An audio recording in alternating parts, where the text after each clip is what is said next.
So some of you might remember when Pokemon debuted internationally in the late 90s, it was insane. So you want to be the master of Pokemon, understand the secrets and have some fun. So you want to be the master of Pokemon. Do you have the skills to be number one? Number one! Let's do it. I wanna check. It's the biggest thing from Japan since the Power Rangers. Pokemon is a multi-billion-dollar industry, and the movie makes its debut nationwide tomorrow. In my opinion, parents should not let their kids watch Pokemon, play Pokemon, buy Pokemon cards, have anything whatsoever to do with Pokemon, because the message is violence. I'll trade you this for a Gyarados. That for a Gyarados? That's crazy! Is Pikachu going to become the Furby of 1999? Pretty much. Well, I guess no end in sight for Pokemon. No, there's a lot of money, too. Exactly.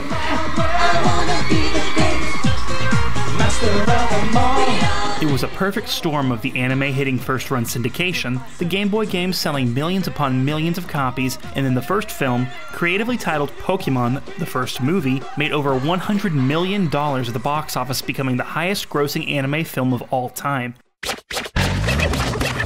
Outside of the games that were developed by Game Freak and published by Nintendo, the other media in the Pokemon franchise, like the anime and the films, were spearheaded by 4Kids Entertainment. 4Kids was in charge of the English language production of the Pokemon anime, translating the show for international audiences with their staple of voice actors and producers. A significant part of Pokemon's English translation production was music and songs. The show would replace the openings that were originally in Japanese with brand new English songs created by 4Kids, and of course with new music that led to music albums released for kids' parents to buy for them. By 1999, Pokemon was absolutely everywhere. Games, TV, movies, music, books. There was just one major facet of entertainment the Pocket Monsters hadn't conquered: the stage.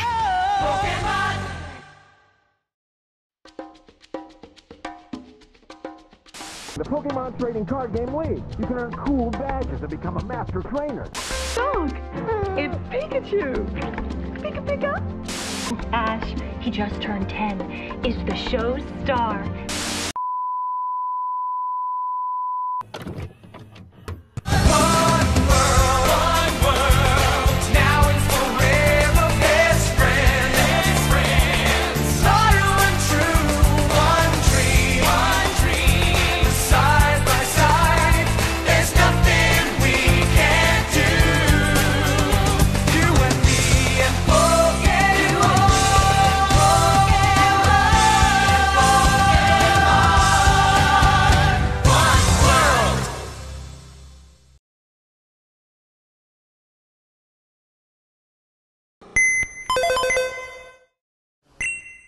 Now, it's important to lay some foundation to understand the moment in time this was created in, and like all things in entertainment, it tends to lead back to Disney.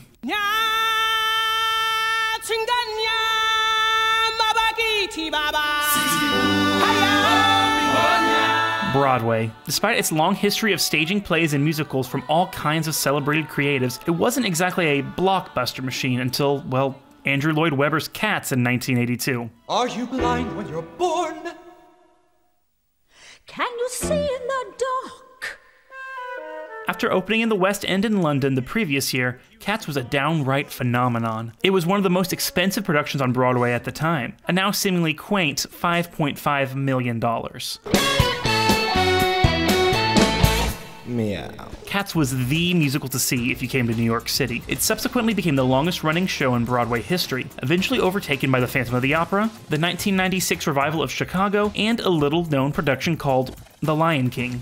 So to say The Lion King was a hit when it premiered in 1997 would be an understatement. Directed by Julie Taymor with choreography by Garth Fagan, The Lion King was lauded by critics and audiences, winning numerous Tony Awards, including Best Musical, and to this day is the highest grossing stage work of all time. It brought in audiences that never even considered spending the evening at the theater to seats all around the world. There's no denying that The Lion King was and is an absolute blockbuster force in the world of theater, adapting a media product, in this case Disney's 1994 animated film, and transforming it into an experience with amazing talent, creativity, and artistry. Cynically, however, The Lion King and Beauty and the Beast, Disney's first Broadway adaptation, marked the beginning and flourishing of the corporate musical. In 1994, Beauty and the Beast was the highest grossing musical on Broadway, though it didn't receive the accolades and praise Lion King would just a few years later. Now, these productions may have begun with creative writers and directors and composers with an idea for an adaptation for the stage, but at the end of the day, a corporation, Disney, was in complete control. And that showed too in marketing budgets as well compared to other productions. Corporate sponsored,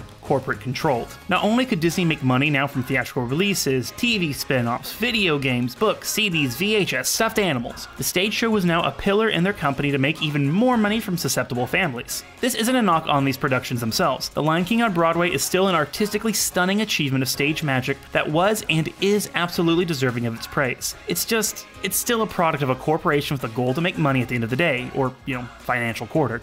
Then Pokémon arrived. Do Ash and Misty have what it takes to be Pokémon Masters? Only if they can capture as many as possible while battling Team Rocket's treacherous tricks. Catch all the action, each day, right here. Pokémon, weekday mornings at 6:30 on Fox 43. It was September 1998. The Pokémon anime series launched in English on first-run syndication on the 8th of the month, and Pokémon Red version and Blue version for the original Nintendo Game Boy launched simultaneously just a few weeks later on the 28th. It was an incredible marketing push by Nintendo for the new brand, with millions upon millions of dollars spent to promote the new games. It all existed to support one another, with unsuspecting kids discovering some kind of Pokémon product, be it the games, the TV show, or even the new trading card game, and then being drawn into all aspects of the entertainment franchise.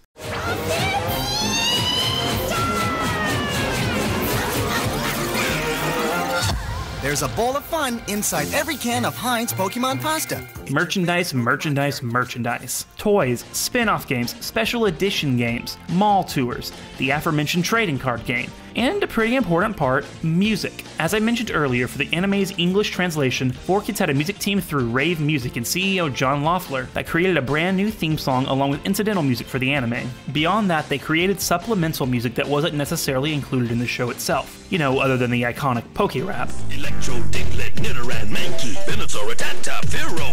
Loeffler would take the music created for Pokémon along with brand new material and produce an album in 1999 called Pokémon, To Be a Master. While the album itself was claimed by Loeffler to have been produced in just 3.5 weeks, To Be a Master featured music like the original Pokémon theme song sung by Jason Page, the Poké-Rap, and brand new songs like Viridian City, Misty Song, which blatantly emphasized romantic feelings that Misty, one of the main characters of the show, had for Ash, feelings that were very lightly hinted at, placed front and center in ballad form. Beyond that, there were songs like Double Trouble, an anthem for the villains Jesse and James of Team Rocket, along with a Pokémon dance mix, and numerous more ballads. So many ballads. Unsurprisingly, the album was a hit. Going gold in the United States, To Be a Master was just another facet of entertainment conquered by Pokémon as a brand. It helped too that the album's songs were easily promoted by the show in short previews at the end of episodes dubbed Pikachu's Jukebox. Side note, but I need Top Hat Song and Dance Pikachu to make a return, please. Checkmark TV, checkmark games, checkmark music, so now... the movies. Pokémon, the first movie, was released in American theaters on November 12, 1998, marking the TV show's first foray into the theatrical space. With a bunch of ensuing tie-ins of its own, the film, shockingly, was an enormous success, debuting #1 at the box office and becoming the highest-grossing video game film, highest-grossing animated film based on a TV show, and highest-grossing anime film at the time of its release. In just over 1 year, Pokémon had become a global phenomenon. And with 4Kids at the helm of the English adaptation of the show and seeing insane dollar signs absolutely everywhere, not to mention seeing the successes of family shows on Broadway adapting animated material like The Lion King, it was time for Pokémon to officially hit the stage. But what would it be? A smaller production like, say, Disney on Ice? A show made up of characters in huge mascot costumes like you'd find at theme parks? Or would they go full Disney and attempt a big Broadway musical? And better yet, what if it was set up to debut at one of the country's most premier venues, Radio City Music Hall in New York City? If you have any knowledge of theatrical productions, be it Broadway, something regional, a local production of Legally Blonde... Courtney, take your break! There are different levels of cost depending on what scale you're going for with your production. Even within a single one of these categories, there's a clear budgetary difference between Hadestown and, say, Wicked. So, this is Pokémon, a fantasy world. There's so many ways design-wise it could go. So, when the president of 4Kids at the time, Norman J. Grossfeld, conceived the idea of a live Pokemon musical, it was a goal that, outside looking in, seemed nigh unattainable. Obviously, the core trio of Ash, Misty, and Brock would be easy to create for the stage in comparison to the myriad of pocket monsters, but how would they need to be brought to life? The show would obviously be geared towards kids and their families, but 4Kids had a vision of an all-ages audience. They were trying to follow the same ethos of Disney's theatrical productions, taking a property with kids as its primary audience and, ideally, adapting it to the stage with a tone that emphasizes all-ages entertainment, that adults would get as much out of the production as their kids. A multi-million-dollar budget was secured in cooperation with Radio City Music Hall itself, so whatever design choices that were going to be made, there was a solid chance the money would be there. Solid. Now they just needed a writer, and all this would have to be approved of by the various parties like 4Kids and Nintendo. 4Kids did have some creative freedom, but things like the script were going to have to be approved by everyone involved. Again, corporate theater. Some freedom, but never quite as much as creatives would want, maybe need. Michael Slade was an established playwright who had written various family theater musicals like Hansel and Gretel, Where's Waldo, and The Swiss Family Robinson. With 4Kids co-producing this new musical endeavor for the Pokemon franchise with Radio City, the team had to be recruited fast, and Slade came recommended due to his successful past work. Slade wasn't even told what the project was initially. Radio City just wanted to know if he was available for a secret musical and if he was interested. After, as he said, expressed interest in the abstract, why say no to a job, right? They sent him a VHS copy of Pokémon the first movie. He had to watch it a few times to kind of get a grasp on everything. The team went on to also find their director and choreographer in Louis Perez, whose previous credits included being a principal dancer with the Joffrey Ballet and choreographing such shows as Man of La Mancha with Brian Stokes Mitchell. The creative team was quickly filled out, with John Loeffler and John Siegler crossing over from the show to direct the music, and studios filling out the rest of production for sets, lighting, costumes, and puppets. Yes, puppets. While some Pokemon would be portrayed through people in costumes like Pikachu and Meowth, the majority of the rest of the creatures would be created on stage with standee Pokemon puppets made by Yvette Helene Studios. And there'd be a lot of them. Now they had the talent, the money, now it was time to put on a show. One problem though. At this point, it was about April 2000, and the show was set to open at Radio City Music Hall and then tour the country in September. In less than 6 months.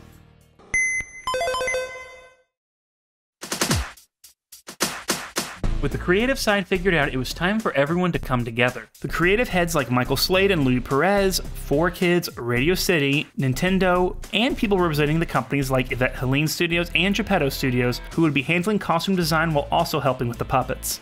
With literally no time to put everything together, at minimum you would need at least a year to get a multi-million production like Pokemon off the ground, and that's being extraordinarily generous. Things were down to the wire before it had even begun. Slade recalled that, as they were setting up dates on when tech rehearsals would be possible due to puppet production, sets, etc., he raised his hand as, well, nothing could happen without a script. Casually, he was told that it would be great to have a rough draft of the first act in a week, and then a rough of the second by the next. Is that a problem? It's not really a problem for me, but I don't think you're going to have to deal with my agent in a week.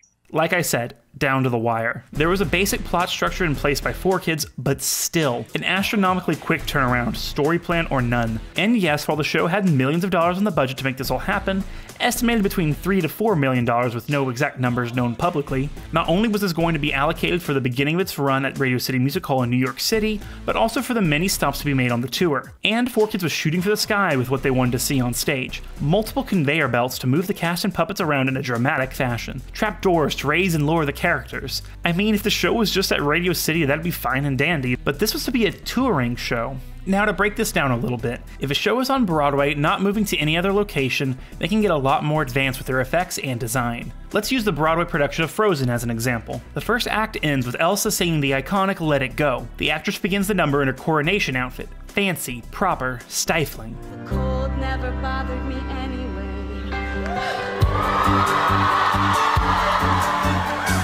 Then, as the song crescendos into the chorus, some wonderful effects trickery occurs as her coronation outfit rips away to reveal the iconic Elsa dress. The past is in the past.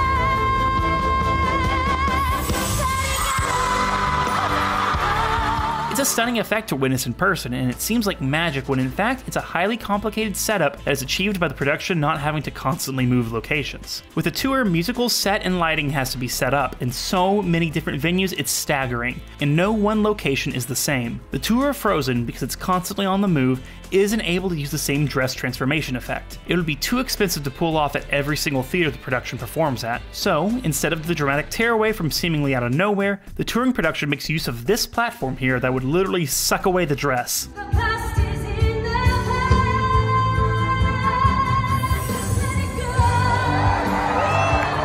Still achieving the effect, but in a way that's cheaper and easier to replicate for multiple stage settings. So, 4Kids' ambitions were high, but they had to be careful. With the time they had, the script couldn't be written twice. Parameters had to be set about what could be achieved on stage and on tour so the story wouldn't fly off the handle and the production go over budget. They couldn't script, say, Pikachu unleashes a thunderstruck that lights the evil device on fire, sending sparks flying across the stage, and then suddenly a few weeks or months down the line have to redo everything if the money wasn't there for said evil device or whatever. Thankfully, Louis Perez and Michael Slade were theater professionals, and 4Kids had chosen well. They understood what could be feasible within the time and budget they were given, and followed suit to keep the production from becoming a money pit disaster. And it was clear what 4Kids wanted the Pokemon musical to be. They didn't want a run-of-the-mill kiddie show. They didn't want Barney Live. They wanted The Lion King. So if you recall how the Broadway production of The Lion King was produced, it's a mix of stunning puppetry, abstract visualizations of various animals and characters, along with more literal puppets like Timon and Zazu. The Pokemon show wouldn't have the budget to achieve what The Lion King did, but still wanted to evoke a higher level of artistry as compared to, say, a theme park show. So what do you do with Pikachu, the mascot for the whole enterprise? And also Meowth, but Pikachu. Again, this could go in a myriad of ways. Pikachu could be one of those giant inflatable costumes that stare into my soul. It could just be a screen effect that the cast interacted with. A person in a pretend Pikachu costume. A puppet. There were choices. It was determined that Pikachu would be played by a little person in a costume. Makes sense, as a bigger costume would be clunky and hard to maneuver on a stage. However, someone from Nintendo actually objected to this. According to Michael Slade, someone from the game company balked at the idea of this portrayal of Pikachu. A little person in a costume would technically be too tall for Pikachu, because we care about realism in our Pokemon stage musical tour show now, I guess. And this became a discussion like a heightened, contentious debate. They were determined for Pikachu to stay its realistic size. I mean, I guess props for accuracy, but what? Of all the things to have a tough discussion about, and I'm sure there are many others, Pikachu's show accurate size. I mean, Ash, Misty, Brock, Jessie, and James were all going to be portrayed by young adult actors, which, of course, it's a touring theater production. But following this person's logic, they needed to hire an actual 10-year-old as Ash. First of all, tough casting, and second of all, it just wouldn't work. Maybe as like a local production with kids for a summer drama camp, but to achieve the level of professionalism and technique that the script called for, adults were going to be required to play the main cast. But Pikachu's size. A problem. No joke, this problem was eventually settled in Louis Perez throughout the intentionally absurd idea of making Pikachu a robot, sort of an audio animatronic like you find at a Disney theme park ride, and make him size accurate. Finally, Slade came in to make the point that of all the places the show was going to tour, Radio City Music Hall was going to be the smallest one, and it holds just over 6,000 people. Arenas. If they went ahead and forced the idea of making Pikachu size accurate, which is just approximately 1.5 feet, mind you, no kid was going to be able to see the damn mascot for the whole franchise if they're sitting just a little far back. Also, back to the point of casting young adults as Ash and company, they're taller than kids, so there could be some scaling, as it were, with how the show's world is realized. Since Ash is way taller than he would be in the anime, Pikachu could be too. This led the person from Nintendo to concede, but on one condition. They had to cast the tallest young adults possible to play the main trio.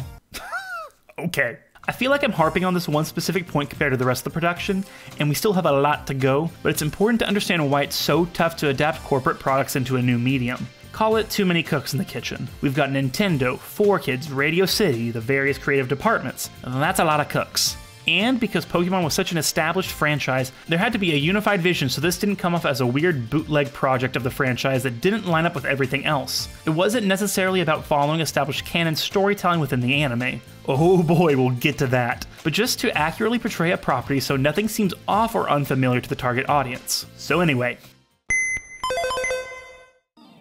With the story already lined out by Norman J. Grossfeld, it was time to cast. The principal leads would be Ash, Misty, Brock, Jessie, James, Giovanni, Delia Ketchum, Ash's mom, and Professor Oak. Also included would be costume performers for Pikachu, Meowth, Psyduck, and Jigglypuff. Then there was the ensemble along with smaller parts like Officer Jenny, Nurse Joy, and even a human personification of Dexter, Ash's Pokédex. More on that in a bit. A really great aspect of the casting for Pokemon Live was that there was a strong push for casting younger, newer actors in the roles. I mean, yeah, they need to be younger since they're portraying kid characters, but just from a stage casting point, a bunch of new people, a bunch of new faces, new opportunities for up-and-comers. It's nice. And for anyone not familiar with casting for musicals, you have to have the triple threats: acting, singing, and dancing. It wasn't going to be a lip-synced show either. It'd absolutely have to be all sung live. Performing it in a show like Pokemon was going to be a tall order, and for something aimed at kids, there's a lot of energy required for these roles, so it was going to be a fast but careful search. It would all come down to chemistry as well, especially with characters like Jessie and James of Team Rocket.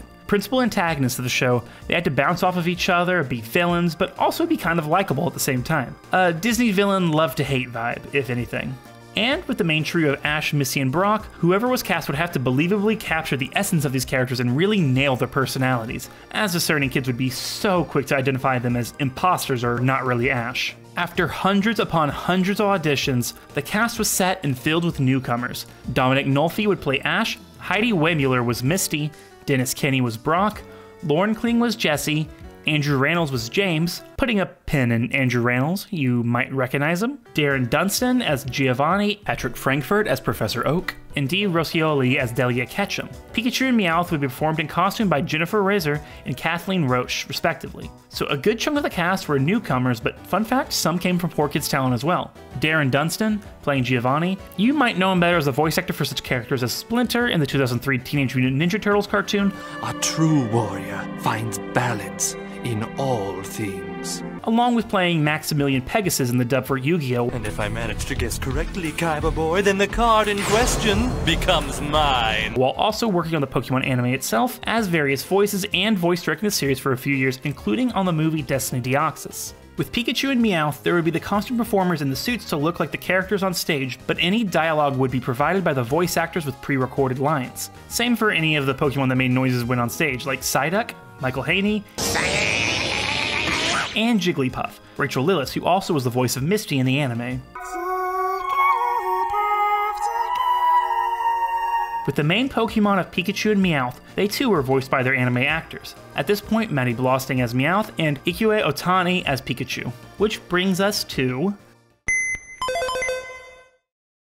It just won't end, will it? When you're the face of a brand, I guess portrayal and adaptation can get a bit complicated. God, I wonder what it was like working on Detective Pikachu. And secondly, get me the hell out of here! So Ikue Otani is a prominent Japanese voice actress, having played Pikachu in quite literally everything. I mean, everything. Well, not the Detective Pikachu video game and movie, but if a thing has classic Pikachu in it, like say Super Smash Bros., Ikue Otani was there. So with Pikachu on stage for the Pokemon musical, Jennifer Reeser would be in the costume, but any, well, dialogue would be provided by Otani. So in yet another obstacle, allegedly, Ikue Otani had to approve all of Pikachu's dialogue. You know, lines like, Pikachu, Pikachu.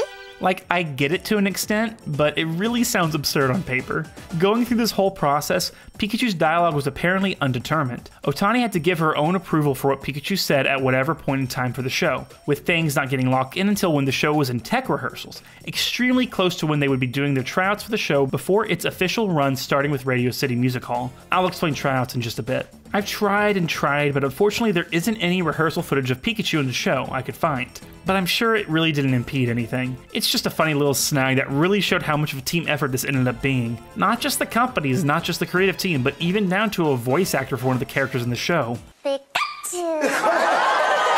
When it comes to corporate theater, there were a lot more hoops to jump through. A lot more. Eventually, Otani gave her approval, by the way, and even recorded lines specifically for use in the show. And I want to say no shade to Ikue Otani, it's just a funny anecdote. Pikachu will not be portrayed in the wrong way, damn it! Eventually, the script was locked in as the show entered rehearsals, as the cast was able to even use and interact with the puppets that were being produced by Yvette Helene, albeit in unfinished forms. Not gonna lie, they look kind of amazing. I'm gonna dream of flying in the skies on the wings of my unfinished Pidgeot.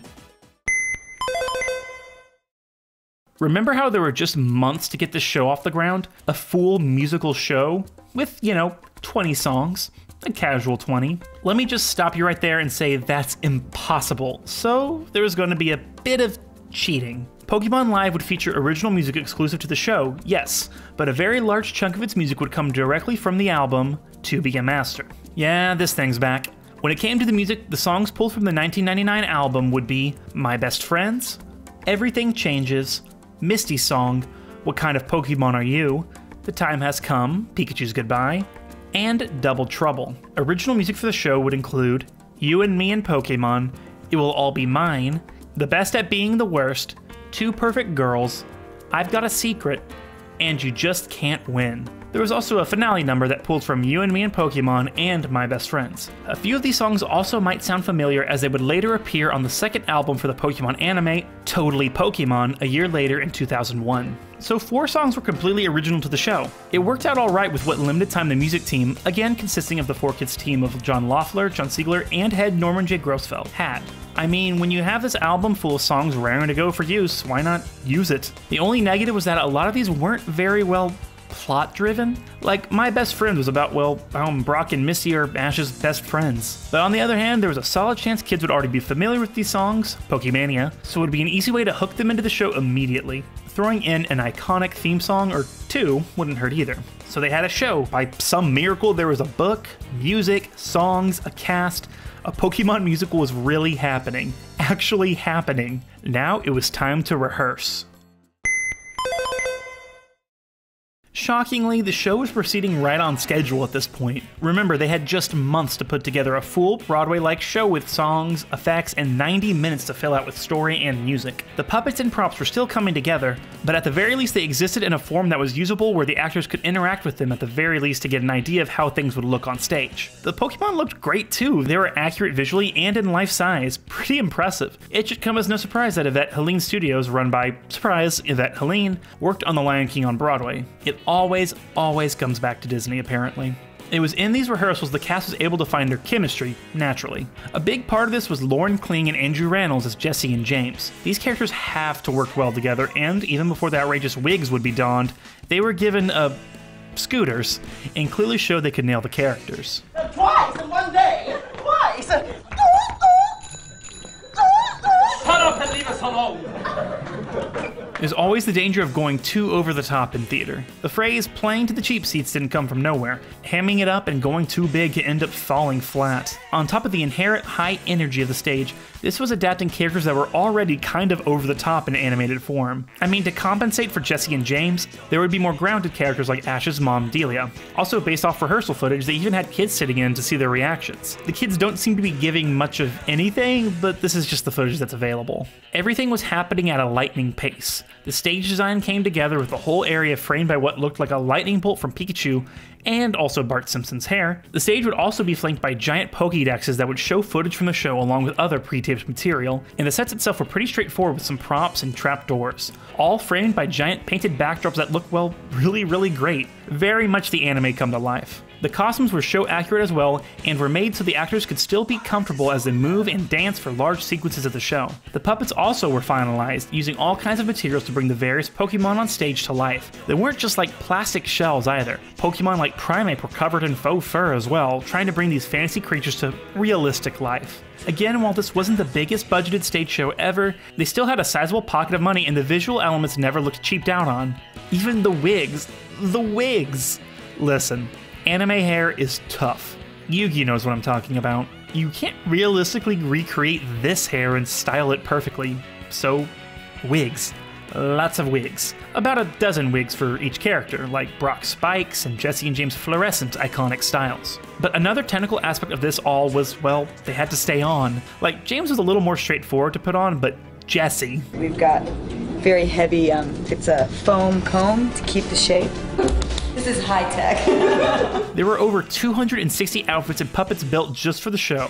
It's an incredible feat.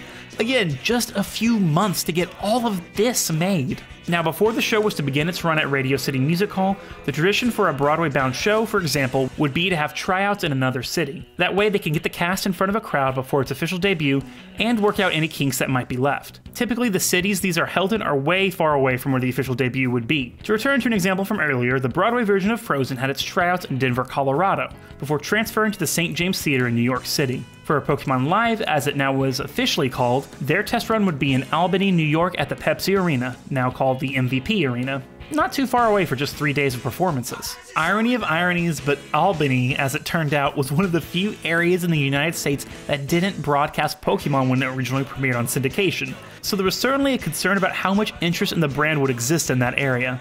But the show had to go on, as they were just days from the September 20th, 2000 debut at Radio City Music Hall. It's so important that through all of this, once the show was locked in, things went relatively smoothly. Things were cut, like a big Pokemon that was removed from the finale of the show for being too big. Turns out, after investigating these post-show interviews at Radio City, it was a Lapras. Apparently, its special effect was blowing bubbles, so my initial guess was Blastoise, but hey, there it is. It looks great. Wish it could have been in the show, but yeah, that thing is huge. But beyond that, in just a matter of months, a full 90-minute show was put together, written, choreographed, designed, cast. It's genuinely incredible, so seriously, hats off to the creative team of Pokémon Live. So now, after mere weeks in the grand scheme of things, millions of dollars spent and soon to be spent, and a fleet of 11 trucks ready to bus around the country for the tour, it was time for Pokémon Live to premiere. After all the actual blood, sweat, and tears put into this musical Pokemon extravaganza, what was the show even about? What was the story? Well, it's time to summarize the arguably insane story of Pokemon Live. A story of a maybe father and his maybe son. No, seriously, get ready. The show begins after, we cheer for Pikachu and boo Team Rocket. What do you think of Team Rocket? But Pikachu? Naturally, with the Pokemon theme song. Well, actually the Pokemon World theme song from the Orange Islands arc with accompanying visuals on the giant Pokédexes bordering the Bart Simpson stage. We all live in a Pokemon world. The broadcast, as it is interrupted by a mysterious figure announcing the Diamond Badge, with only one available to win. And how would one do that? By beating the mysterious figure at a gym battle, of course. The figure is revealed to be Giovanni, the leader of Team Rocket, and even directs people to go to www.diamondbadge.com. It's for sale, someone buy it, to get a map to where the battles will happen. Not suspicious at all. The curtains of the stage lift to reveal Ash's bedroom back home in Pallet Town. Ash's mom Delia and, Professor Oak rush into his room as they're going to be late for a lecture by a Pokemon expert on sleep disorders among the Snorlax! Ash refuses and also implies that Oak and Delia are dating. Ash's mom's romance are a plot point. Again, get ready. Delia wants to spend more time with Ash like when he was younger, but he refuses again, saying he has serious work to do to become a Pokemon Master and to be ready to face Team Rocket if they ever show up. Delia really reacts to this in a negative way, implying she knows more than he thinks about Team Rocket. Also, shout out to the way Professor Oak just moves in general. And so we get Ash in his underwear dancing and putting on his clothes to the original theme music. To catch them is my real test. To train them is my cause. Until Misty and Brock too rush into his room. Kid needs a lock. Brock sits on Ash's bed, references PBS, makes this noise, and Pikachu shows up in a burst of electricity. Pikachu! Before Ash can rush off to get the Diamond Badge, Misty mentions they were supposed to go to the movies for her birthday, which was 3 weeks ago. We unexpectedly lead into the first song, You and Me and Pokemon, from here. What about your friends? Pokemon are my friends too, and they're important to all of us. A magic feeling. In the big dance break, we get the debut of quite literally all of the Pokemon puppets as Ash and company shout out their names awkwardly from the side of the stage. It's like a Pokemon curtain call, but at the beginning of the show for some reason. For what it's worth, even with the low quality of this video, it was 2000 after all, the Pokemon puppets really do look impressive. I'm especially a fan of the Dodrio here, just kind of bopping along. They get a lot of these things on stage too, with some like Geodude really floating up there. It's genuinely great. If I saw the show as a kid, I surely would have lost my mind at this. The song concludes and everyone heads off as the iconic Team Rocket motto kicks in as Jessie and James take the stage along with Meowth and a little crowd work. New York fans are pretty wimpy. The kids in Cleveland yelled a whole lot louder. Cleveland rocked! Next to them, these New Yorkers sound like a bunch of babies. Oh. New Yorkers hate Cleveland, who knew? The trio get a call from Giovanni to come talk to him at Team Rocket headquarters. Here we meet Giovanni on stage and get the first original song for the show, an absolute banger, It Will All Be Mine. It will all be mine, how it's so divine, I'll tell the sun to shine, I'll only me. Giovanni orders Jesse and James to capture Pikachu after James makes jokes about campaign finance reform and don't ask, don't tell. Yeah, but where does he stand on campaign finance reform, Social Security, and don't ask, don't tell? Silence!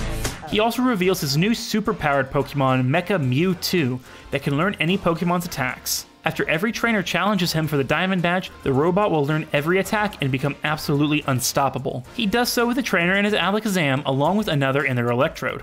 Also penis joke. It's not the size of the arsenal that counts. We cut back to Ash, Misty, and Brock as Ash continues to rave about the Diamond Badge. Brock, however, gets distracted by female trainers and attempts to flirt with them, getting rejected by all. BDSM joke. What happened? I don't know. But I think I liked it! Misty and Brock start arguing with each other, but Ash puts a stop to it by singing a song about friendship, My Best Friends. Oh, I love you guys! I want us to go on like this forever! Meanwhile, Team Rocket digs a big pit that hopefully will have the kids fall in so they can grab Pikachu, because this plan has definitely worked before. Ash and everyone show up, but the trap doesn't trigger. Confused, Jesse and James check on the trap and naturally fall into it themselves. Then Psyduck shows up for a scene transition. Good for it. Delia and Oak arrive at a rundown building for the Snorlax lecture as she laments that she's not as connected to Ash as she once was. Oak says it's just a part of growing up and sings a song about things changing, called Everything Changes. Everything changes, things are changing constantly. At the conclusion of the song and dance, Giovanni walks out of the building, revealing the lecture was a trap to capture Oak. Giovanni is taken aback by Delia's presence, talking about them being back together. You and me back together? Imagine that. He takes them both away on his offstage helicopter featuring strobe lights. Back with Ash, Misty, and Brock, the three have gotten lost as Brock lost the map amidst all his flirting. They come upon a deaf trainer who challenges Ash to battle to share his own map. The trainer releases their Jigglypuff, however, who puts everyone promptly to sleep. Jigglypuff gets mad and draws on their faces. Through all this, the trainer decides to leave their map anyway to help him out. Misty is the first one to wake up and cleans off Ash's face as she sings about her unrequited love for him.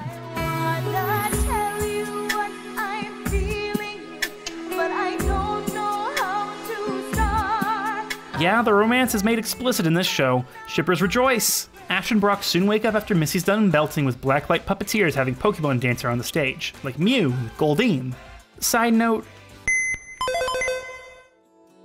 so if you've ever been to some kind of children's arena show in your lifetime, or really any stage show like a touring Broadway show, there's gonna be merchandise. Like, so much merch. A big proponent of Pokemon Live's merchandise was a giant lightsaber with a Pokemon flashlight attached to it to light up the wand itself with a Pokeball stuck at the end. Fun, right? Wrong. I mean, yeah, fun for kids, but for everyone else, take Misty's song here. The stage is completely dark save for a spotlight to the side for Misty herself, while the rest of the stage has no lights, so the Pokemon appear to be floating around. A straightforward way to achieve a cool effect. That is, until you're performing it in front of a live audience of thousands of kids, all with their own light-up Pokesaber, that's just a straight-up flashlight when easily taken apart. And where do said kids point the flashlight at? Well, the stage, of course. So while the cast is trying to perform at their best, so many kids are shining lights directly in their faces. And at the blacklight performers. A nightmare, to say the least. Even afterwards, people like writer Michael Slade went to complain about how the sabers were such a problem, only to get a response basically of, Isn't it amazing? You know how many of these are selling? Do you know how much money we're making off of every one we sell? And we just looked at each other and went, oh, okay. Corporate theater. Beyond the ball saber light, other merch included a Pokemon trading card for Mecha Mewtwo, that's with the number 2 on the end if I didn't clarify, along with things like keychains, t-shirt, and the show's music available in soundtrack CD form. Back to the show. Meowth gets Jesse and James out of the pit and complains about how terrible they are at their jobs. The kids in the audience reaffirm this. Our self-esteem is in the toilet! Kids can be so cruel. This sends the duo spiraling a bit, but Meowth turns it around in a tango song, claiming they're the best at being the worst. Whatever works as a pick-me-up, I guess. We're the best at being the worst! we're statistically #1. Yeah, 100%. Incompetent. Hey, that's never been done. With renewed confidence, Jessie and James literally frolic off the stage, as Meowth says he should have been a shrink. Back with the main trio, Ash decides that Pikachu is the one Pokemon he's going to use to fight for the badge. And let's sing about it, why not?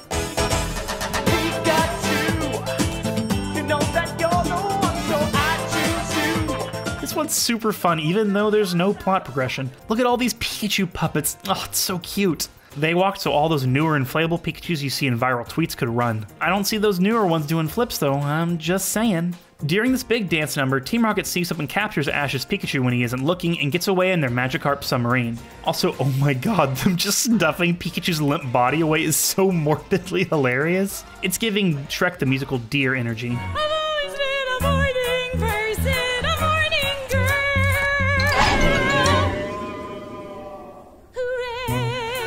In the best way. Ash realizes that his best friend is missing and lets out a dramatic Pikachu as the stage goes dark.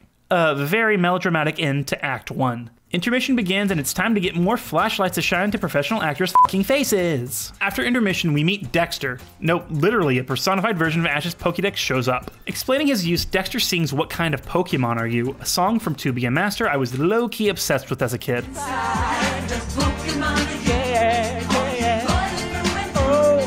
Have a heart that's true. What kind of Pokemon is you? Dexter is accompanied by the Dexterettes, a group of Pokédex-themed dancers.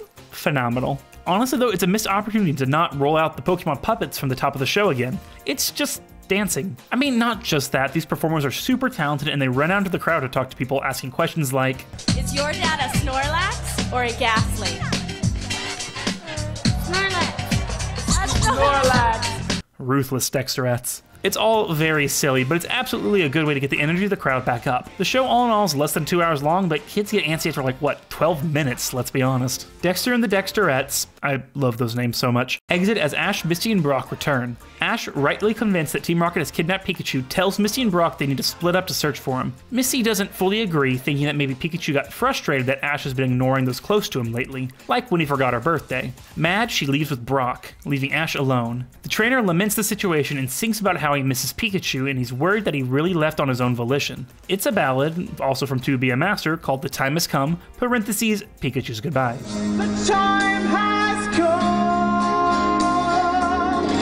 It's for the greatest time away. We get the dramatic farewell from Ash as he disappears into the darkness, and then goodbye. Another glorious stage cross from Psyduck. Gotta lighten the mood somehow, yeah? Back at Giovanni's arena, Delia Ketchum and Professor Oak are locked up in large cages as they try to figure out a way to escape. Oak attempts martial arts? No! There's a weird amount of karate jokes in this thing. With your workout? So anyway, when they can't find a way out, Oak asks Delia what Giovanni meant by them meeting again. So, Delia tells Oak and the audience a story of her past. So, first of all, if anything, this part is probably what Pokemon Live is most notorious for, so prepare yourselves accordingly. I'm frankly amazed Nintendo allowed this to be a thing. Here we go. Yeah.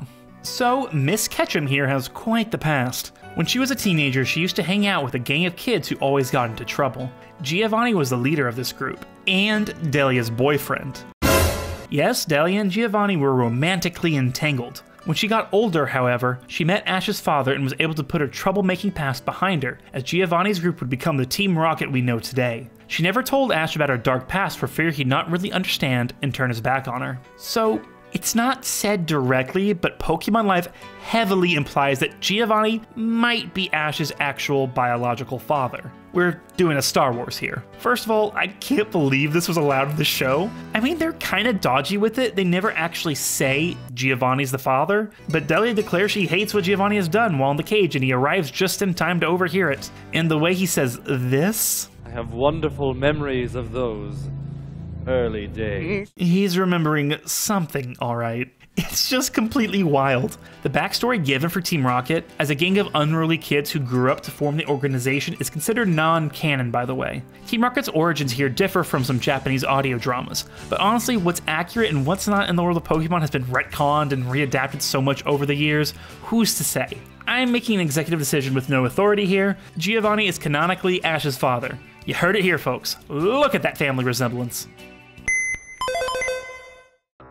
So anyway, Giovanni tells Delia, his ex-lover, and Oak that the only moves he needs, Mecha Mewtwo, who gets a grand entrance by the way, to learn still are electric, making Ash's Pikachu the last step to his plans of world domination. Jesse and James arrive on the scene in some great choreography and sing as they arrive with Ash's captured Pikachu. We also get some fun Team Rocket dancers too, always here for dramatic evil dancing. Giovanni orders Jesse and James to use Pikachu to fight Mecha Mewtwo and, in the process, Pikachu shocks them instead. This sends the two flying, knocking into Delia and Oak's cages and setting them free. Giovanni commands Jesse and James to now capture Ash. They'll need Pikachu's trainer to get Mecha Mewtwo the last attacks it needs. Back with just Misty and Brock, she admits that she was just lashing out at Ash about Pikachu not wanting to be around him anymore. She was just tired of him ignoring his friends. Brock brings up Misty's feelings for Ash, teasing her, but she retorts that he's no better with his constant flirtations with female trainers, which caused the maps of the Diamond Match to get lost in the first place. At the mention of Nurse Joy and Officer Jenny, however, Brock immediately bursts into a performance of two perfect girls singing about his love for Jenny and Joy. Jenny,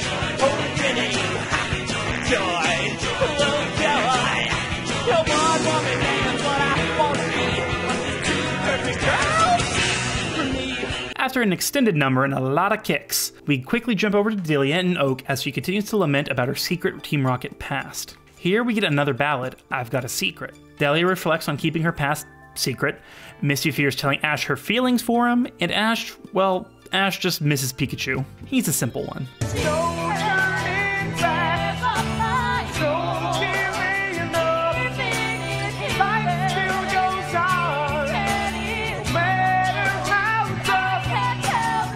Afterwards, Ash rejoins Misty and Brock and runs into Delia and Oak, who dodges questions about her past again and instead just warns Ash about Giovanni and Mecha Mewtwo. Before he can run off, however, Delia finally admits to her past. Ash doesn't want to listen, and before he can leave, he's stopped by Team Rocket on their scooters. Yes, the scooters made it in, let's go! Just what we were looking for!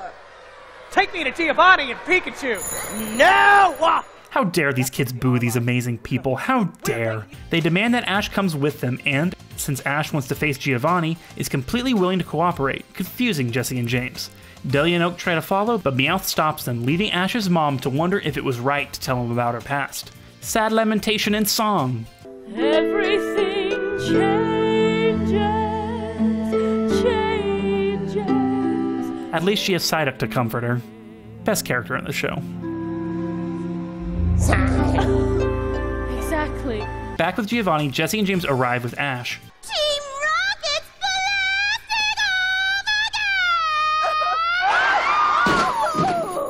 blasted! Giovanni brings out Mecha Mewtwo, and Ash instinctually has Pikachu attack, fulfilling Giovanni's plan and giving the machine the final moves it needs. Ash vows, in song of course, to stop Giovanni. I will find a way to stop you any way I can. You're such a goody two-shoes. I take it back, the Team Rocket dancers are my favorite characters in the show. Sorry, Psyduck. Look at them go! Giovanni orders Mecha Mewtwo to attack Ash and Pikachu with Hyper Beam, when out of nowhere a force field, this is the force field, envelops the two friends, protecting them. A voice rings out. The boy will not be harmed. Who said that? I did. Mewtwo? Mewtwo? You do not know me, Ash Ketchum, but I know you. Yeah, Mewtwo. Mewtwo's in this. Suddenly, Ash's memory of Mewtwo was erased at the end of Pokemon the first movies, so he doesn't know the psychic Pokemon. But Mewtwo imparts a little life lesson on the trainer and sends all the happy memories Ash has with Pikachu and his friends in a dramatic fast-forward fashion directly at Mecha Mewtwo, ending on an image of his mother. Giovanni commands the machine to attack, but the machine gains sentience and speaks, rebelling against Giovanni, using a robotic version of Delia's voice. What are you doing? You must do as I command. Not anymore. Mecha Mewtwo grabs Giovanni and says it has learned love and goodness, and now has to do something else they had learned. Self-destruct. The implications are dicey, but a countdown begins. Mecha Mewtwo tells the real Mewtwo to get Ash and Pikachu out of the building. Giovanni cries about how Mewtwo has defeated him again, but Mewtwo corrects him. This time it was not me, Giovanni. It was the boy. Don't do this. Giovanni gets away just in time before Mecha Mewtwo explodes.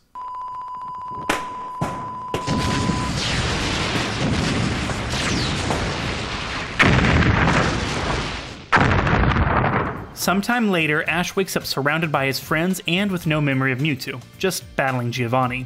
Oh, that Mewtwo, always erasing memories. He apologizes to his mom, saying it doesn't matter what she did in her past, he still loves her. He reaches into his pocket and finds the diamond badge, assuming Giovanni gave it to him. As an apology for forgetting her birthday, Ash gives the badge to Misty, much to her joy. Pokemon Live ends in a grand finale reprising You and Me and Pokemon along with My Best Friends.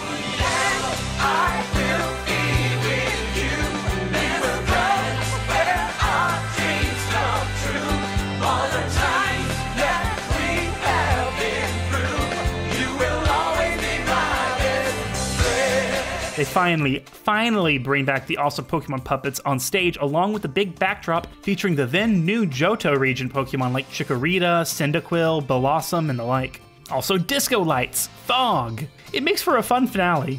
I just really love those Pokemon props. May they be preserved and live on forever. The celebration becomes a big curtain call and the show ends. Naturally, as he should, Psyduck arrives first, as the ensemble comes back out and dances as an abbreviated version of the Gold and Silver Pokemon rap plays as the rest of the cast comes out and says goodbye while dancing. Also living for Brock and Jesse hip bumping.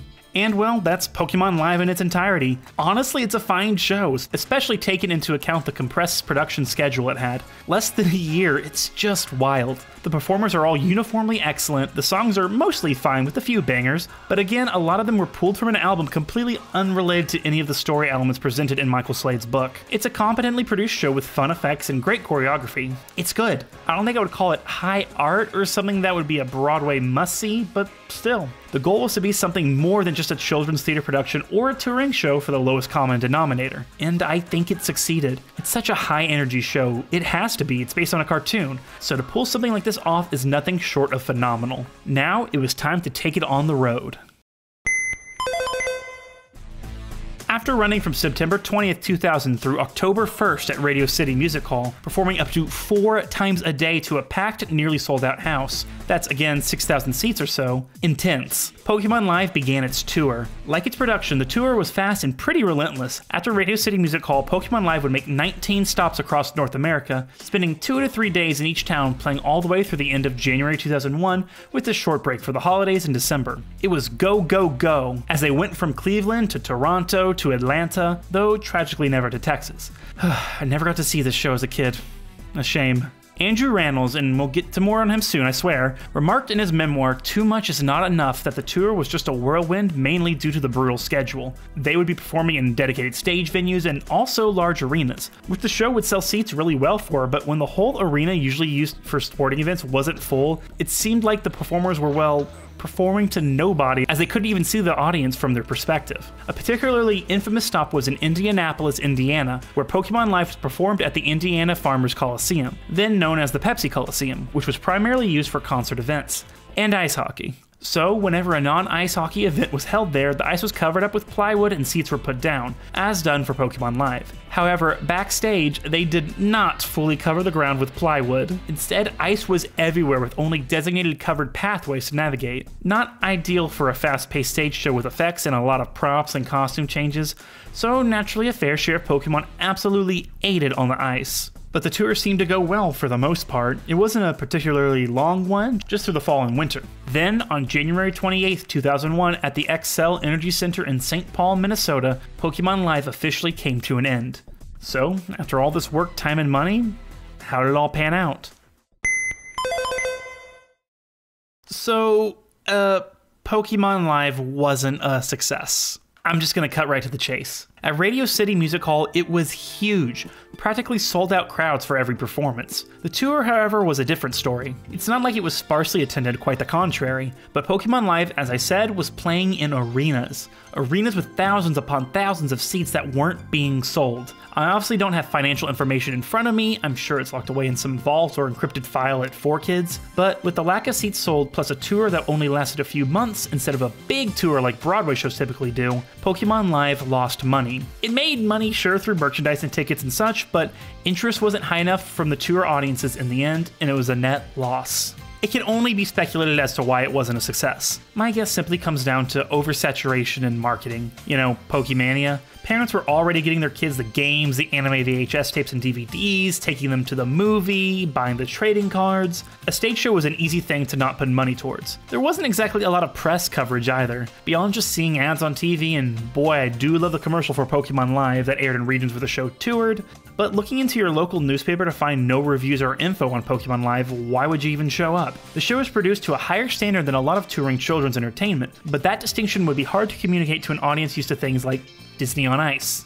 And what coverage there was painted the Enterprise as mediocre at best, grouping it in with the kind of, more Pokemon attitude that was pretty common at the time. It didn't help either that Pokemon Live didn't exactly cover North America in its entirety. When I first heard of the show just a few years ago, I was shocked I didn't know already about it, since I was fully in the Pokémania craze of the late 90s as a kid. Why would I have heard of it? It never came to my state. My very large state got no Pokémon Live. Honestly surprising. Maybe the budget only allowed certain stops, maybe venues weren't interested, things were booked up already by other events, who knows. But with limited tour stops and unsold seats, Pokémon Live unfortunately was not a success. An artistic success, arguably so, but not financially. Or was it? Loss leader, a product sold at a loss to attract customers. This was Pokémon Live. Pokémon was an absolute behemoth, monster of a franchise, and still is, don't get me wrong, but from 1999 to 2000, it was dipping its toes into every type of entertainment possible. Norman J. Grossfeld said it himself. Pokemon hadn't entered the theatrical space, so Pokemon Live was created to fill that hole. Games, TVs, movies, trading cards, toys, beanbags, satanic panic. The message is violence. Pokemon was absolutely everywhere, and honestly the oversaturation was by design. Each type of product fed right back into the other. So, even though Pokemon Live was financially not successful, it would help maintain brand awareness and lead people to buying other Pokemon related things. It all supported the whole, and even if one branch was a little weak on the tree, it still connected to numerous other branches holding their own. Not the best metaphor, but you get the idea. So now the tour had ended and all of this creative talent had completed their jobs. Where was Pokémon Live to go? Well, when you went to the events tab on the old Pokémon website from Nintendo, people would see the notification that, while the tour was over, keep an eye out for a release on home video. So Pokémon Live was going to be released to the masses. That's exciting, right? There's still copies of the show to buy, right? Just kidding, there was never a home video release. Sort of. The whole thing never saw the light of day, it's true. But in 2001, well after Pokémon Live's tour had ended, there was a promotional VHS distributed at Target called Pokémon Insider the Video. It purported to give the inside scoop on the latest Pokémon games like Pokémon Stadium 2 for the Nintendo 64, the TV show, the upcoming direct-to-video feature Mewtwo Returns, and mainly Pokémon 3 the movie, which was scheduled to hit theaters soon. Oh yeah, and Pokémon Live. Yeah, the show was featured on the VHS. My name is Bum, James Bum, globe-trotting super spy, master of disguises, and all-around cool dude. The video follows a silly storyline following Secret Agent James Bum, here played by stage James himself, Andrew Rannells, as he's trying to get secret classified info on the latest Pokemon news. It's typical silly nonsense to frame a narrative around all the information this thing squeezes in. There's even a segment hosted by Dennis Kenny, who played Brock in Pokemon Live. I am the world's most powerful Pokemon, fool! Did I scare you? Him in the show's Mewtwo costume here tells viewers not to worry as Pokemon Live will be coming to TV and home video later this year. Many of you were lucky enough to catch Pokemon Live during its US tour last year, and were blown away when Mewtwo made a surprise appearance. Oh, don't worry. If you didn't get a chance to see it live, it's coming to TV and home video later this year. We then get a brief sneak peek of the Pro Shot version of the show, naturally featuring Kenny as Brock singing Two Perfect Girls from the second act. Come on, woman, that's what I want to be, with these two perfect girls. We get multiple camera shots and everything. It also features anime clips from assumingly what was projected onto the stage's giant Pokédexes, but it might just be for this VHS. Then Kenny returns on rollerblades and gets hit by a car and crashes into a tree. as you do. I am an actor. None of Brock's personality has rubbed off on...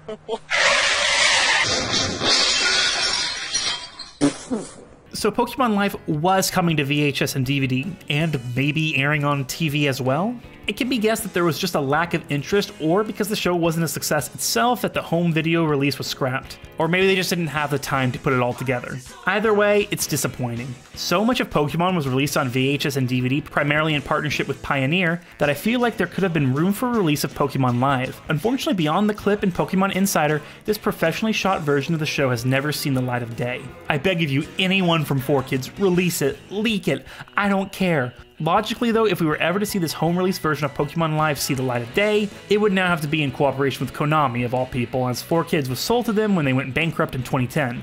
And the Pokemon Company, as you know, they have the rights. It's their name. Since there's never been an official video release of the show, I'm sure you're all asking where the footage you've seen actually came from. Well, Chris Mitchell, who was the production stage manager on the show, very generously uploaded a full version of the show filmed entirely from a full stage shot back in 2016. On top of that, YouTube user Benjamin Delbert also pieced together other archived recordings of the show and put together a full version of Pokemon Live in the best quality possible.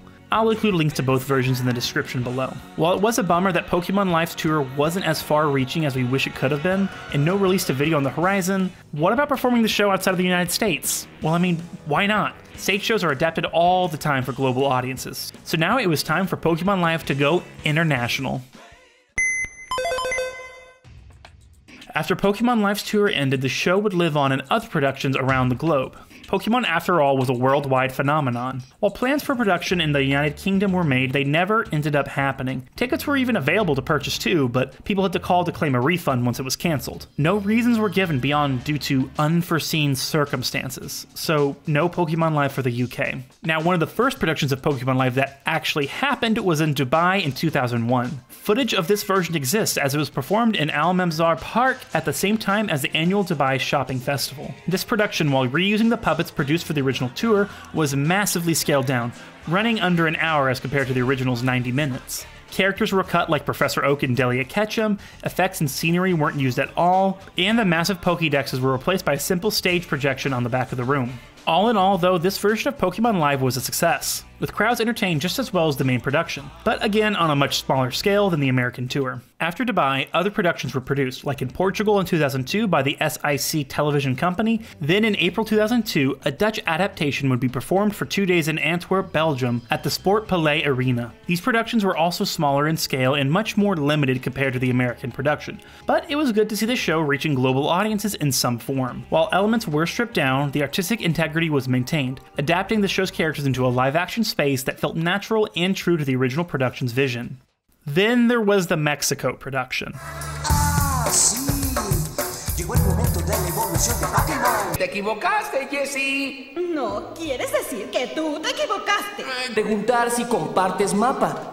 Okay, before we talk about the Don fan in the room, I guess, this was the full show. The sets, the puppets, the Pikachu and Meowth costumes, all here. It wasn't cut down. This was the entire thing as originally written, though naturally now in Spanish. But the decision to put everyone in these masks, these show-accurate masks, it's very creepy. I'm sorry, it's creepy. It's like they got everything for the show except for the human characters' costumes and had to make do, which is fine, but just, you know, let the actors breathe? It seemed to get around this too by having all the dialogue and singing coming from a track, with the actors simply miming on stage.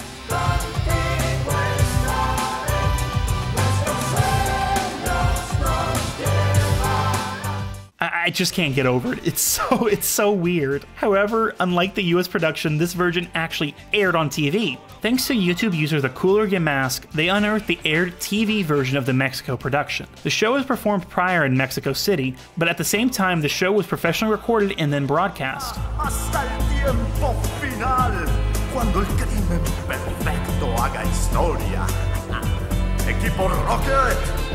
Oh, what could have been. Yes, I'm ragging on these masks, but beyond that, the show was pretty much one-to-one from the looks of it, save for some minor set shortcuts, which is awesome. Look, even Mecha Mewtwo. I'm gonna be dreaming about these terrifying character masks tonight, and every night, for at least a year, give or take a few months. Beyond these productions, Pokemon Live, however, is now defunct, with no versions of the show produced since. The US cast, however, is still pretty notable. Dominic Nolfi, who played Ash, would go on to be part of the original Broadway cast of Jersey Boys in 2005. Dee Roscioli, Delia, went on to play Elphaba on Broadway in Wicked, and appeared in many productions since. As mentioned before, Darren Dunstan would go on to perform for 4Kids in their dubs, notably as Pegasus in Yu-Gi-Oh! But to be honest, it doesn't take a magic eye to see just how thoroughly Yugi has trounced your story behind again and again. However, probably the most notable original performer from Pokemon Live, and the one who has probably spoken the most about his own experience working on the show, is Andrew Rannells. Andrew Rannells very much blew up after Pokemon Live. His first Broadway credit was 2005 in Hairspray as Fender, and later Link Larkin. He would go on to appear in other productions like Jersey Boys and Lysistrata Jones. His true breakthrough came in 2011, where he originated the role of Elder Price in The Book of Mormon on Broadway, earning a Tony Award nomination for his performance and winning a Grammy as part of the cast for Best Musical Theater Album. I believe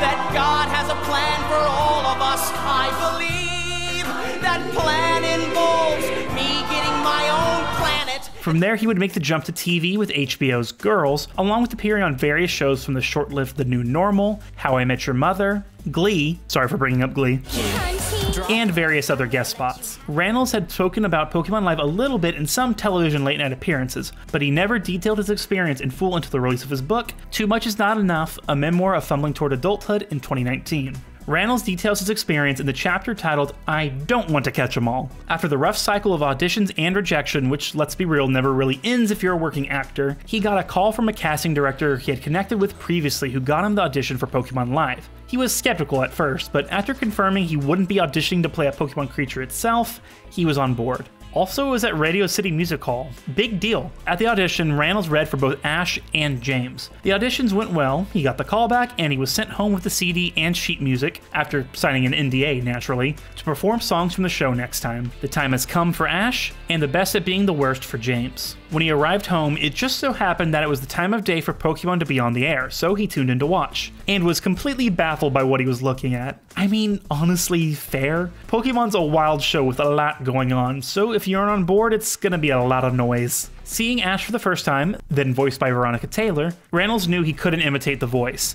However, he remembered that Louis Perez, the director, had emphasized to the people auditioning that they weren't looking for direct one-to-one impersonations of the show's cast. Rannells continued to watch the show until James finally showed up, and was surprised at what he saw, thinking the voice acting for James leaned too hard into an offensive portrayal of a gay man. As a gay man himself, Rannells was shocked by this, and decided he'd focus his audition more on Ash rather than James. Going into the callback, Andrew went up to the casting director after his Ash audition to say he didn't want to read for James. Mentioning how he found the character's portrayal on the show offensive, the casting director emphasized the idea, as said before, of making the character their own. It's kind of a disingenuous statement, make it your own. What it just really means to find the interpretation the director is looking for that they can't articulate, not necessarily customizing the performance to your own liking. Rannells decided to go forward with auditioning for James and was paired up with Lauren Kling, who was auditioning for Jessie. From Rannells' account, the audition went great. Chemistry between him and Kling clicked, and they made the whole room laugh. Really not just great, fantastic. However, after they were done performing their material, Louis Perez looked at Andrew, asking if he had seen the cartoon. He said yes, and then Perez asked to have his performance feature, well, more of that.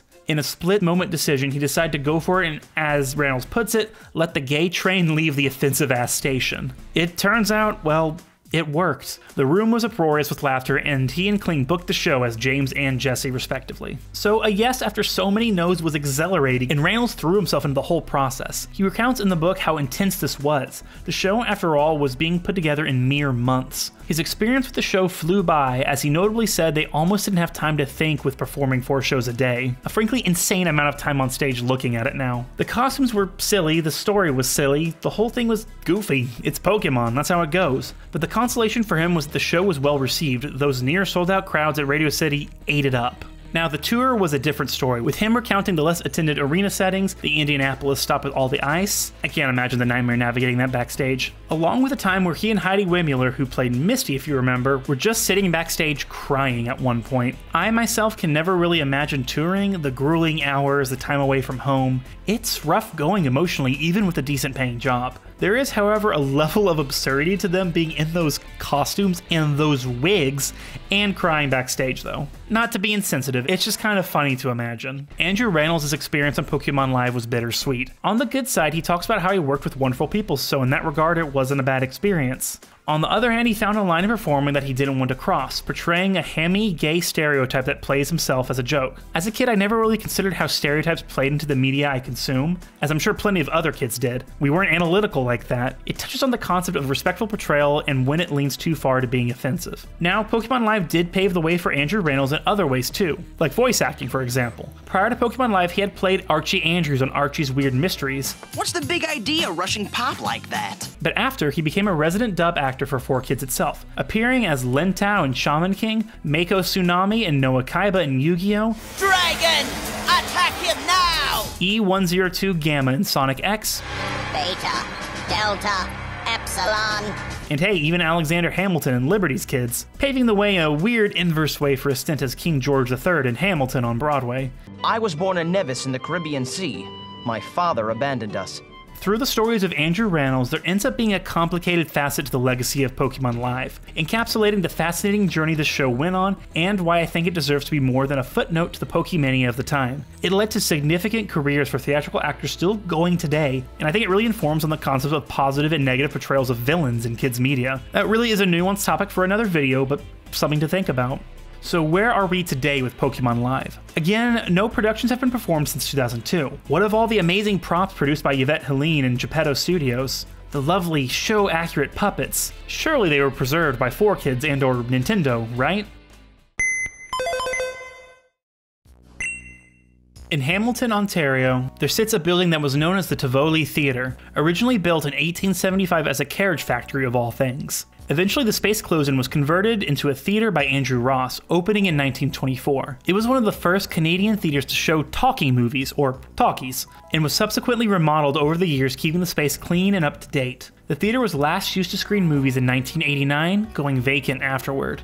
The building fell into disrepair and was sparsely used, with the owners of the building eventually selling it to a ballet company. The company, however, couldn't foot the bills for repairs, and it was again sold in 2013 to Diamante Investments. Diamante began to plan to restore the building, fixing the theater back up and then adding a condo tower above it. As of now, none of these plans have begun and the property basically sits abandoned. So, what does this have to do with Pokémon Live? Well, in 2018, YouTube urban explorers Freaktography ventured into the theater and found, well, Pokémon Live.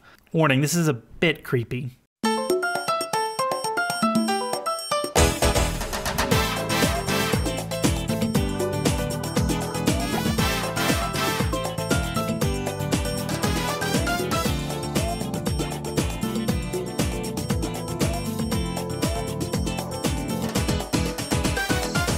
Venturing into the theater, the footage shows many of the puppets and costumes from Pokémon Live abandoned.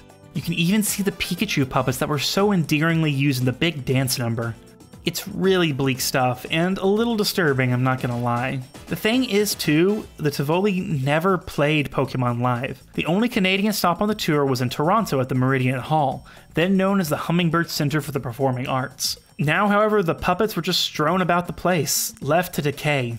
It's hard to determine if these are the same puppets used in the international productions. It very well could be the ones that were left behind, as based on footage of like Dubai, for example, there's markedly less puppets and props used on stage as compared to the tour. So these really could be the remnants, though why they ended up here in this theater in Canada is anyone's guess. Maybe a transferring of props for the international productions? There were even leftover Pokesabers there too. It's kind of amazing and also really sad that part of what's left of Pokémon Live was left to gather dust in an abandoned theater. From what I've gathered, the new renovations still haven't happened, with the latest news being in July 2021, where doubt was cast the owners would lose a $3 million grant as construction on the restoration had yet to take place. It's also unknown whether the Pokémon Live puppets are still there or if they were eventually removed. It genuinely breaks my heart a bit that this part of Pokémon's history as a brand was just left behind. We just have to cross our fingers that hopefully the props were retrieved by a good-hearted person or company and will be preserved in some form and not thrown away.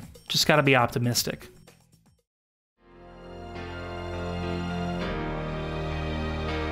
Alright, so where does that leave us? Pokémon Live was a grand, multi-million-dollar show produced by 4Kids, spearheaded by Norman J. Grossfeld, directed by Louis Perez, written by Michael Slade, and featured a cast of a bunch of then Broadway up-and-comers. The show was an artistic success, but not a financial one. It featured fantastic sets and puppets that are an absolute delight to see, along with songs familiar to Pokemon fans, and very, very 90s. It was a wild time to be a Pokemon fan, and it's a shame that this facet of the brand has kind of been forgotten and lost to time, with not much preserved that we know of beyond the recordings that can be found online, plus some forgotten props left in a random abandoned theater. Not to end this whole thing on a depressing note, but as with any time capsule, I think it's important to remember what it was and what it accomplished. Pokemon Live was a very silly show, but the creative teams behind it aimed high and attempted to create an experience that wasn't your run-of-the-mill children's theater production. Made in such little time, it truly was an artistic achievement that is fascinating and wonderful to look back on today. From the highs and lows that come from any big production, this group pulled off something honestly incredible and still holds a dear spot in the hearts of those that I spoke with who attended the show as children. While Pokemon is still a gigantic brand today, with new games breaking records and the anime now appearing on streaming services rather than Saturday morning television, it never again truly reached the absolute stranglehold it held on pop culture in nearly all aspects back in 1999 and 2000. But who knows, with the spark of an idea from a president of a company, be it the Pokemon company or otherwise, there's always a chance we'll see something like Pokemon Live again. Slim, but you never know.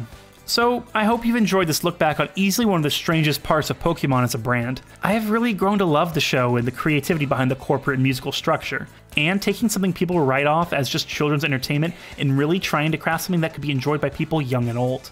It's wonderful. It's true, with time, everything changes, but you know what? At least with these preserved recordings, we thankfully still have access to and can relive the silly musical adventure of Ash, Pikachu, and friends whenever we want. Now a question. Is your dad a Snorlax or a Ghastly?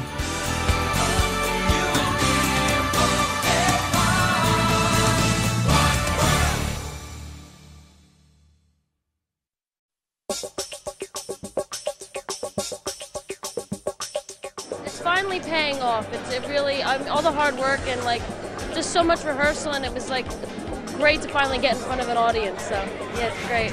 Great, we're having a great time here, and we're really looking forward to a great night. There's nothing like when the lights go down, you hear the music, and you know it's time to go. I'm really, really proud of what we've accomplished, and I really look forward to seeing how an audience responds. I expected it to be a typical kid show, boring, but when we got here, my wife and I enjoyed it very much. We thought it was a great show. I liked the part when all the Pikachus were dancing. My favorite part of the show is the battles with Giovanni. I'm a teenager and I enjoyed it. I loved it. The songs were great. Ash was great. It was great. It was very inspiring. The show was a lot of fun. Very professional. Great for the whole family. I like making music because he can imitate all the other Pokemon's attacks. Their comic humor, both as the characters of Jesse and James and as Lauren and Andrew, who are playing Jesse and James, we can't tell anymore where the characters begin and end. Well, that's probably pretty. Well, every character you play has a little bit of you. So this just happens to have a lot of us in it, I think. Yeah. What kind of Pokemon are you?